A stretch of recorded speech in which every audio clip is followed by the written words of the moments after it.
எது சுதந்திரம்? கலாச்சாரத்தை அளிக்கும் நாகரிக மாற்றம். கலாச்சாரம் சமூகத்தின் ஒரு நல்வழி. பெரிய குடும்பத்தில் சமூகம் ஒரு சிறிய சமூகம் குடும்பம். திருமணம் நமது கலாச்சாரத்தின் ஆணிவேர். கலாச்சாரம் ஒரு பாதுகாப்பு வேலி. கலாச்சாரங்களை காப்போம், குடும்பங்களை காப்போம்.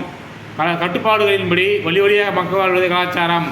நல்லவர்களுக்கு அரண் போன்ற காவல் கட்டுப்பாடு. அக்காலமும் இக்காலமும். கலாச்சாரம் மேலோங்கி இருந்தது அக்காலம்.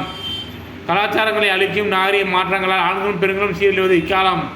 கட்டுப்பாடுகளற்று கலாச்சாரத்தை மீறுவோரை ஒதுக்கிவிடுவோர் அக்காலம். கட்டுப்பாடுகளோடு அமைதியான சமூகமாக குடும்பமாக நிம்மதியாக வாழ்ந்தது அக்காலம். சிலர் கட்டுப்பாடுகளற்று நிம்மதி இல்லாமல் வாழ்வது இக்காலம். சிலர் கணவனை தவிர மற்ற ஆண்களுடன் நேரிலும் செல்பேசியிலும் அதிக நேரம் பேசுவதும் இக்காலம். சில அண்ணன் என்போர் தம்பி என்போர் எல்லாம் கணவனுக்கு பின்னே என்பதை அறியாமல் அவர்களுடன் கைகோத்து நடந்து செல்லவும் அனுமதி அளிக்கும் பெற்றோர் இக்காலம். விட்டு கொடுக்கும் மனப்பாங்கு இல்லாமல் கணவனை விட்டு பிரிந்து பெற்றோர்கள் செல்லும் பெண்கள் அதிகம் இக்காலம். சந்தேகப்படும் கணவன் உன்னுடையவன் என்று சொல்லும் பெற்றோர்கள் பெண்களை பிரிந்து வைப்பதும் இக்காலம். சில பெண்களின் பெற்றோர் பேருந்திலும் இருசக்கர வாகனத்திலும் பயணம் செய்யும் மற்றவர்கள் இடித்தால் அதற்கென்ன என்பது இக்காலம். பெண்களை பார்த்தாலே என்னவென்று கேட்பது அக்காலம். ஆண்கள் மட்டுமே போதையில் அக்காலம். சில பெண்களும் போதையில் இக்காலம்.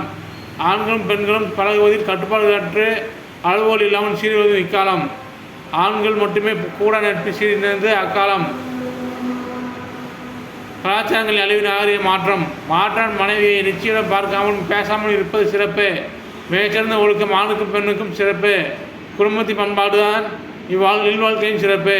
ஆர்குமரேசன். இயற்கை கடவுள் ஆர்குமரேசன்.